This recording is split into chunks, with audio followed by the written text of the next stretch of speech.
Katekram, pakita ko lang tong higaan. Ate, dito. Ito po, oh. Katekram mo. Hindi ko talaga makakalimutan bahay namin. Doon ako lagi nakahiga pag may sakit ako. Tapos lagi si mama napapaiyak at si papa pag may sakit ako. Tapos pag wala silang pambili ng gamot, si papa basta makabili ako ng gamot o kaya madala ako sa ospital. Dati po masakit tiyan ko. Tiis lang po siya sa pagtatrabaho. Nung nasa trabaho pa si papa. Nung pagdating niya po ng hapon, kumakain ako ng noodles. Kahit po sabi ng doktor na bawal, kumain ako dahil gutom na po ako. Tapos may dala-dala siyang pagkain kahit ang bigat na tinitiis niya, hirap at ginhawa para sa akin. Paglaki mo ba, anong pangarap mo sa buhay? Anong gusto mong maging? Marami pa akong gustong pangarap. For example, ano yung isa sa pangarap mo na yun? Kung Doktor. matutupad. Oh, doktor. Bakit naman gusto mo maging doktor? Kasi po, doon, malaki sweldo mo. Lahat na ibibigay mo kay mama mo. Tapos po, lahat ng pera mo, mapupunta sa kanila. Kung anong gusto po nilang bilhin, gusto ko po, kung anong gusto ni mamang bilhin at saka ni papa, papabili ko sa kanila pag may sweldo na ako. Napakabuting anak naman ito, Nay. Nagpe-pray ka? Paano ka mag-pray? Lord, salamat po sa biyayang pinagkaloob mo sa amin. Sana po, tulungan niyo po kami sa problema namin ngayon. Sana po, lagi niyo po kaming gabayan kung saan man po kami pumunta. Kung nasan po kami pumunta, nandyan ka rin po.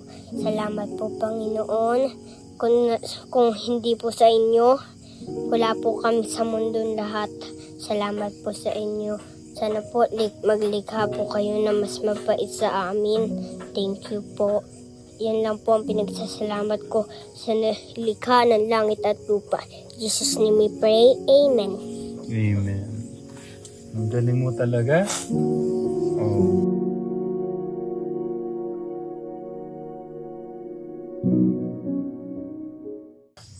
Wala akong masabi sa kabutihang anak mo. Sana lumaki kang patuloy na mamahalin mo yung mga magulang mo. Kasi sa edad niya tayo, no? Sa edad niya. Matured na siya. Sa edad niya, ilan taong ka na? Medyo matured na mag-isa. 6 na taon pa lang. Tignan niyo po mga katekram, sa edad niyang 6 na taon, pero yung mga sinabi niya, Nay, diba? Hindi mo akalain 6 na taon, hindi kayo kaya ipagpalit sa isang palasyo. Ba't mo mahal si mama mo? Kasi po sila nagpalaki sa inyo tapos hihiwalayan nyo. Pagpapalit na sa isang malaking bahay, siya naman nagpalaki sa inyo kung hindi sa kanila, wala kayo makakakita sa mundo. Mabait ba si mama at si papa mo? So, ibig sabihin po, maganda yung pagpapalaki ni nanay tsaka ni tatay dito sa, ano pangalan mo? Elaine. Elaine Jazz. Ganda ng pangalan no? Parang music. Huwag ka magbabago hanggang paglaki mo, mahalin mo si mama tsaka si papa mo. Kasi kahit na nasunugan kayo, ikaw yung may tuturing niyang kayamanan. Sa panahon ngayon, bibihira yung bata na katulad mo na ganyan yung puso, ganyan mag-isip sa magulang niya. Diba? Yung ganyan magmahal. Yung napaiyak mo kami nila Tatay Ram. Ikaw, nanay, ano masasabi mo sa anak mo? Sobrang bait naman. Grabe talaga, 6 na taon. Sasabihin niya yung ganon. Grabe mga katekram, sobrang nakaka-proud. Daig pa niya yung mag-isip yung isang matanda talaga, Parang wala sa edad niya. So, napapanood ka ng mga nanonood sa'yo. Anong gusto mong sabihin sa kanila or mahiling sa kanila? Wala naman po. Gusto ko lang ibalik bahay namin. So, gusto mo kahit paano kung mangyayari, magkaroon kayo ng bahay, ganon. Kesa po ganito, nababasa kami tuwing gabi pag umulan. Tsaka yung kama nyo, butas-butas na, no? Po, tapos nanulusbot pa sila mama. Napapaganon pa siya si mama. Iplat ng banda dito. Tapos pag ganun yung ano namin. Lumulusot. Ayaw ko kasi po ng ganun sila mama. Madudulas lang dun sa kama na yan eh. Paglaki mo ba, anong pangarap mo sa buhay? Anong gusto mong maging? Marami pa akong gustong pangarap. For example, ano yung isa sa pangarap mo na yon kung Doktor. matutupad? Oh, doktor. Bakit naman gusto mo maging doktor? Kasi po, doon, malaki sweldo mo. Lahat na ibibigay mo kay mama mo. Tapos po, lahat ng pera mo, mapupunta sa kanila. Kung anong gusto po nilang bilhin, gusto ko po, kung anong gusto ni mamang bilhin at saka ni papa, papabili ko sa kanila pag may sweldo na ako. Napakabuting anak naman ito, Nay. Sa 6 na taon, naiisip yung ganyan. Sana hanggang paglaki mo, ganyan ka, no? Huwag mong babaguhin yung puso at sarili mo kasi, di ba? Grabe, Nay. Napaka-bless mo. Ano, manawagan ka sa kanila. Sa mga nanonood. Madami makakapanood sa'yo. Sa buong mundo. Sa mga mabubuting puso ka mo. Anong gusto mong hilingin? Kompleto naman po ako. May notebook na meron pang bag, meron na akong ano. Tapos, Gusto ko lang po color, tapos pandikit, tapos yung pantasa. so anong kulang sa mga gamit mo ngayon? Yun lang po. Yung color, PE. pandikit, PE po. pampasa. Hindi naman nasunog yung mga gamit mo sa school. Nasunog naman. Sunog lahat. Tapos pinigyan lang po siya. Binigay na lang po. Yung uniform mo, meron pa. Yun Nabigay po, ko po sa kanya. Oh, bait naman talaga ni best friend. Akin po yan, binigay ko sa kanya, sabi niya kasi nung nasunog kami. Sa'yo na ulit to, ate. What? Bait naman. Sana lumaki kayo mag-best friend talaga, no? Mm. Tapos, bukod sa uniform, sa mga gamit mo na sunog, anong gusto mong hilingin? Anong gusto mong tulong na makuha kung sakali? Gusto ko po gamit dito sa bahay eh. Ano kaya tutulong? Gamit sa bahay. Gamit po ni mama sa bahay. Mm. Ano na wala sa amin? Kutsara, tinidor, tapos lalagyan po nun. Yun, madali na lang yun eh. Pero yung masisilungang maayos, ano? Yun yung gusto mo kung maaari. Kasi tent lang to, no? Pagka bumagyo, tsaka Ang galing po. yung lamok, ano? Opo. Pasok na pasok talaga. Wala man pong lamok, pero kasi po may katul kami, pero ano po, nalalamigan po kami nila mama at papa pag gabi. Paano pag umuulan, hindi kayo pinapasok ng tubig? Hindi po, kasi ano po, you know, Ang pag ano, bilang. ang bilang po. Ang yan po. Dito, tapos dyan. Basta si mama. Ako naman po nakahumot lagi kasi nilalamig po ako, nanghihingi ako kay mama ng kumot. Katekram, pakita ko lang tong igan. Ate, dito. Ito po, oh. Katekram mo.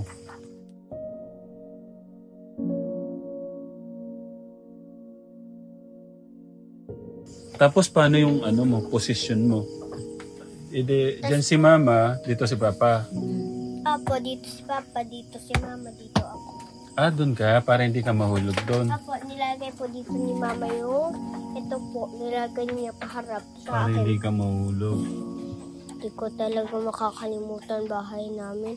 Doon ako lagi nakahiga pag may sakit ako. Mm. Tapos lagi si mama napapaiyak at si papa pag may sakit ako. Tapos pag wala silang pambili ng gamot, si papa basta makabili ako ng gamot o kaya madala ako sa ospital. Dati po masakit tiyan ko, tiis lang po siya sa pagtatrabaho. Okay lang po, para gusto ko lang pong ano po yung laman ng puso niya. Sige. Kwento ka lang. Kasi po, dati po, nung nasa ospital ako, wala akong pambili ng gamot ko. Nung nasa trabaho pa si Papa. Nung pagdating niya po ng hapon, kumakain ako ng noodles. Kahit po sabi ng doktor na bawal, kumain ako dahil gutom na po ako. Tapos pinabili na po ni Mama ng gamot si Papa kasi may sahod na po siya, bigay ni Daddy Kapitan. Daddy Kapitan ang tawag mo kay ano? Ba't Daddy Kapitan ang tawag Kasi mo kay po, Kapitan? sabi niya, Papa, hindi na daw po Diluna ang apelido ko, Abiol na daw. Gusto niyang ano? Paano ba? Gusto niyang i-adapt ka?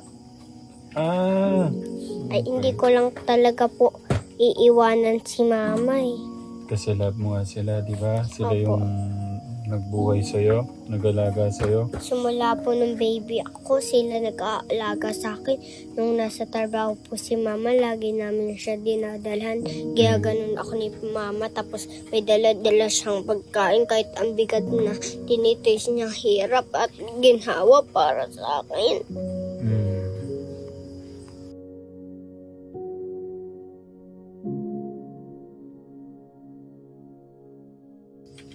Lagi po ako nagkakasakit dati.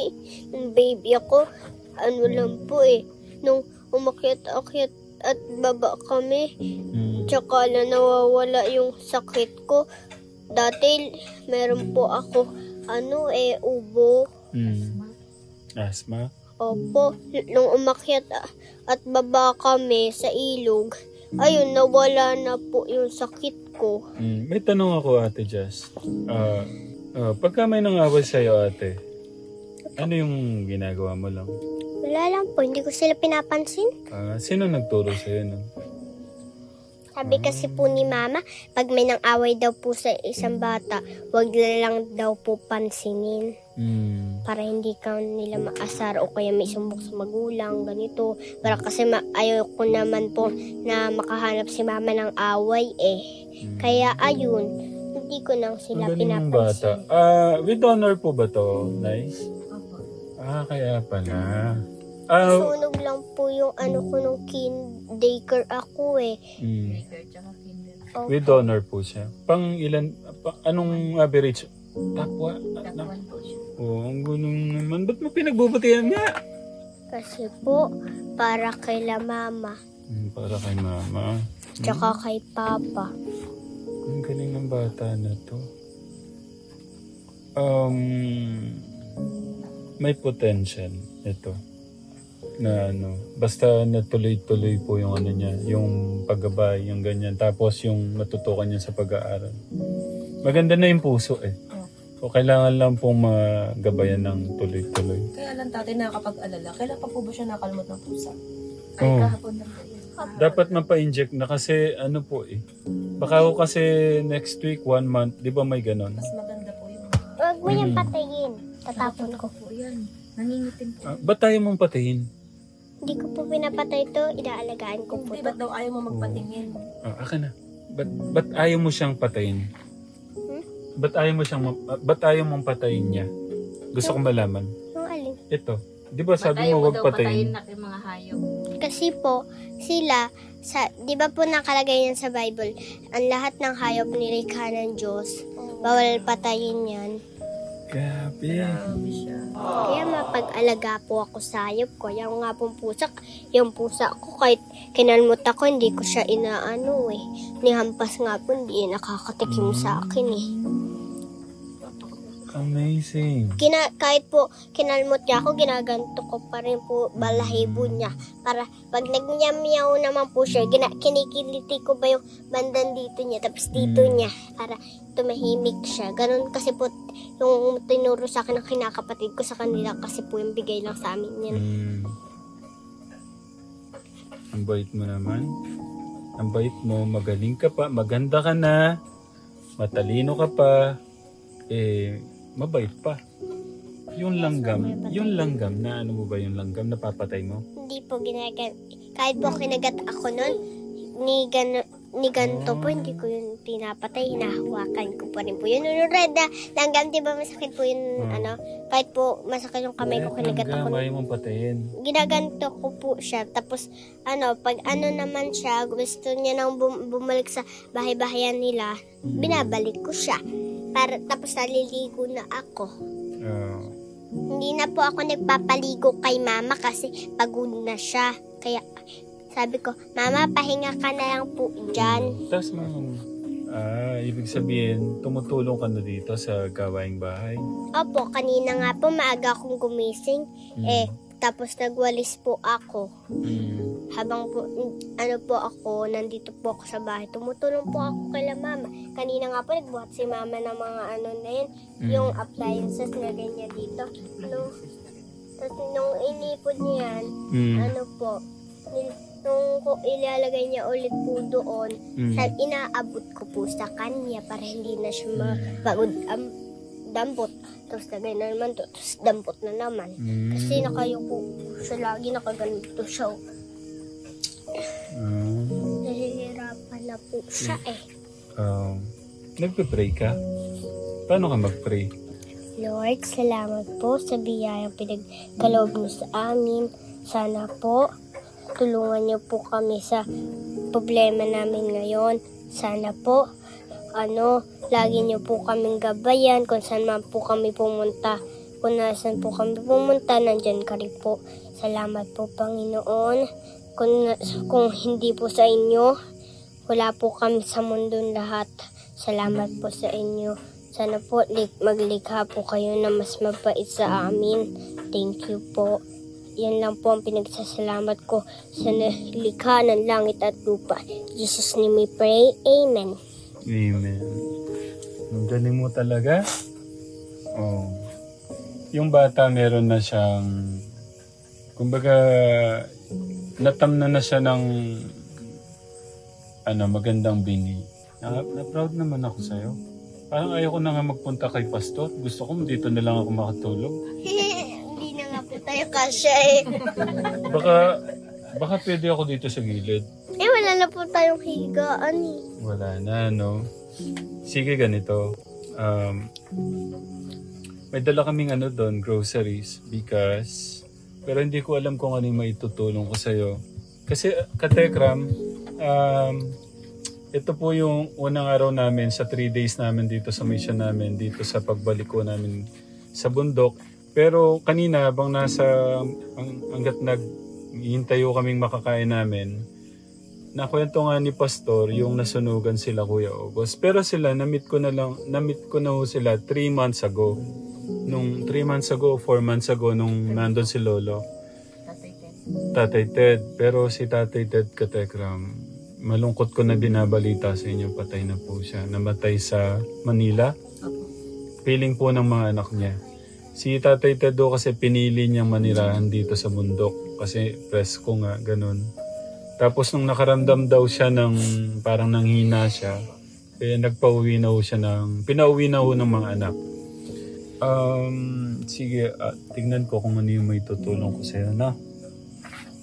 Salamat po. Welcome. Love ka ni God. Love tayo lahat ni God. Kaya yung kabutihan ng puso mo, huwag magbabago. Yung pagmamahal at respeto nyo sa mga magulang nyo, huwag magbabago. Tapos yung pangarap nyo, yung pag-aaral na mabuti, huwag magbabago. Mas mag-aral pa ng mabuti.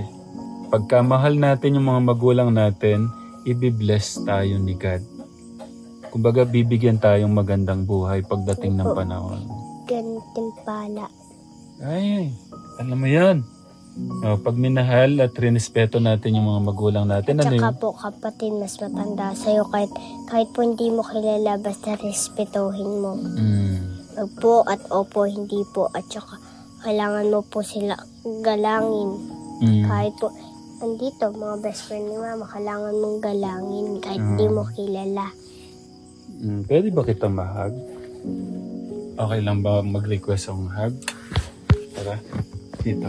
Hug kita. Ano, gusto mo higpitan ko pa? Isa pa? Mm. Kasi ate naman, pwede akong pahag. Mm. Isa pa? Mm.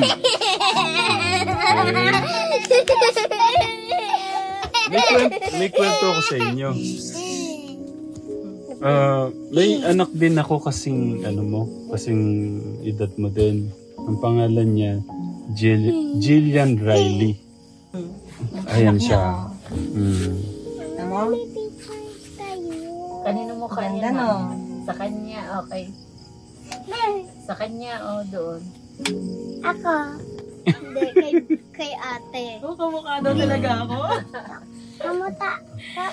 Kamukha niya ako Ay, Kamukha mo? Kamukha daw niya sa Pero hindi, Jillian. medyo mahaba yung buhok mo kaysa dyan. Hanggang dito. Hindi kamukha ni Tatay Ram? Hindi niya kamukha? Hindi ko kamukha. Kamukha ko daw talaga mga katekram. Kamukha daw ni Ate Michelle Kategram. Lakas naman makakapa ni Okay. Jillian. Kayo unahin kong mission bukas. Babalik ako dito. Pagkagising namin kay Pastor, diretso na kami dito. Magluluto tayo. Anong gusto mong ulam bukas? Gusto ko po, egg. Nahilig ako dun. Egg? At saka ano pa? Chicken pa. Hotdog? Ano pa? Chicken. Rice na lang po. Pwede na yun? Ayaw mo ba ng ham and bacon? Bakit? Di pa hindi po yan. Hindi po siya sanay sa ganyan. Gusto mo lang yung hotdog. Tsaka yung... Anong gusto mong luto sa itlog? ano po, yung buo yung kanyang Sunny side up. Sunny side up. Ikaw, ate, ba't sabi siguro, ba't siya na lang tinatanong? Anong gusto mong luto sa itlog? gusto ko hotdog lang. Hotdog lang. Ayaw mo ng itlog. Bakit? Yan mo yun. Sarap po na mga bata. Hotdog. High five tayo. Ikaw daw. Ikaw. Okay. Thank you.